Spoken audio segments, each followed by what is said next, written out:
দর্শক, কপালে থাকলে নাকি এভাবে আসে। দেখুন এই মহিলাটা কি চমৎকার ভাবে বড় বড় লবস্টার চিংড়ি মাছগুলো পাথরের নিচ থেকে বের করে নিয়ে আসছে।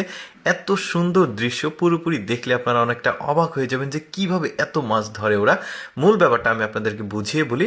আপনারা জানেন যে সমুদ্রে জোয়ার ভাটা হয়, যখন জোয়ার হয় তখন পানি এসে ধারে যে পাথরগুলো থাকে, প্রবাল পাথর, এই পাথরে চলে আসে, সাথে সাথে মাছও, অনেক মাছ আসে, বিভিন্ন রকমের মাছ।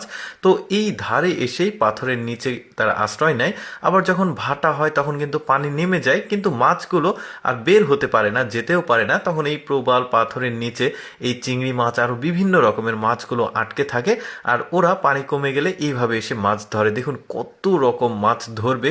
এখন তো চিংড়ি, লবস্টার চিংড়ি দেখাচ্ছি, এরপরে যে মাছগুলো দেখাবো সেগুলো আলাদা আলাদা মাছ। দেখুন কি কপাল, মানে প্রতিটি প্রবাল পাথরের নিচে দুইটা চারটা করে চিংড়ি মাছ আছে। আর এই মাছগুলো খেতে যেমন স্বাদ, এর কিন্তু দামও অনেক বাজারে। দেখতেই পাচ্ছেন 1 কেজি এই ধরনের চিংড়ি মাছ কিনতে গেলে মোটামুটি 2000 2500, তাও পাওয়া যায় না। দেখেছেন কি চমৎকার। যেমন এইটা দেখুন, এটা আবার আলাদা মাছ। চিংড়ি মাছ ধরলো, এবার অন্য মাছ ধরছে, তবে হাতে একটা স্টিক আছে, লক্ষ্য করে দেখবেন, ওটা দিয়ে মাছ ধরবে। বেশ চমৎকার। মানে সামুদ্রিক মাছগুলো তো বিভিন্ন রকমের হয় আর দেখতে অনেক সুন্দর হয়। এই যে দেখুন এই স্টিকটা দিয়ে ধরছে, কি চমৎকার। দেখুন মাছগুলো, এগুলো সম্ভবত কুপার জাতের ফিশ। এগুলো বেশ চমৎকার। কত মাছ দেখুন, ওদের কপাল কত ভালো।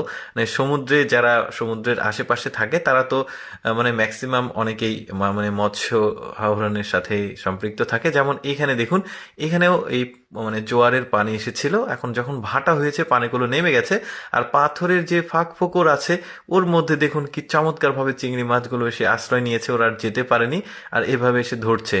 আসলে সমুদ্র আসলে মাছের জন্য বিশাল একটা ভান্ডার, আর এখানে মাছ কখনো শেষ হয় না, আপনারা জানেন। এত মাছ দেখুন, কি সুন্দর লবস্টার চিংড়ি। যদিও আগেরগুলো একটু সাইজে বড় ছিল আর এগুলো একটু ছোট, বাট এই মাছগুলো খেতে অনেক বেশি স্বাদ। আর দাম তো বলেছি অনেক দাম, যারা লবস্টার চিংড়ি খেয়েছেন তারা তো জানেন।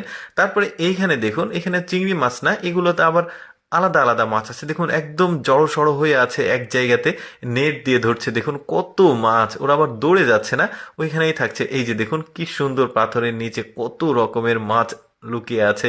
কি চমৎকার দৃশ্য। আমার বাসা যদি ওই দিকেও হতো, আমি নির্ঘাত প্রতিদিন মাছ ধরতাম। এরকম মাছ ধরার ভিডিও দেখতে অনেকেই পছন্দ করে, ভাবলাম আপনাদের সাথে শেয়ার করি। এভাবে আসলে মাছ ধরার দৃশ্য মানে চোখেই পড়ে না, তো আমি ভাবলাম আপনাদেরকে দেখাই। আমার কাছে খুবই ভালো লেগেছে। দেখুন পাথরের ফাঁকে ফাঁকে ছোট ছোট মাছ এগুলো, বাট অনেক মাছ, আর দেখতেও বেশ সুন্দর, খেতেও সম্ভবত এগুলো অনেক স্বাদের মাছ।